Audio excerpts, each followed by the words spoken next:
Bu günləri sizə bir yaşlı bəyin üzərində N4W yapışqanlarımızı, qara nöqtələrdən ötürü olan yapışqanlarımızın necə gözəl möcüzələr yaratdığını və gözünün altındakı qırışlarda isə başqa bir məhsulumuzun necə gözəl möcüzələr yaratdığını göstərəcəm. Özünüz diqqətlə baxın.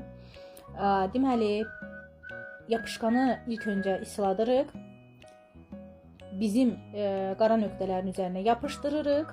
Sonra isə yenidən yapışqanın üzərini su edirik və qoyuruq, tam dəqiq quruyur. Quruduqdan sonra isə dartıb çıxardırıq.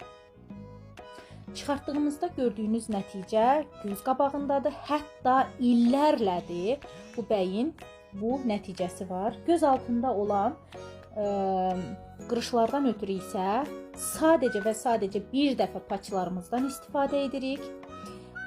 İndi həm qara nöqtələrdə olan nəticəni görürsünüz. Mükəmməl. Və bir baxın, görün necə gözəl nəticə var. Qara nöqtələr bir dəfəyə %50 bitib və paçdığımızın nəticəsi isə gözün altındakı qırışlarda mükəmməl.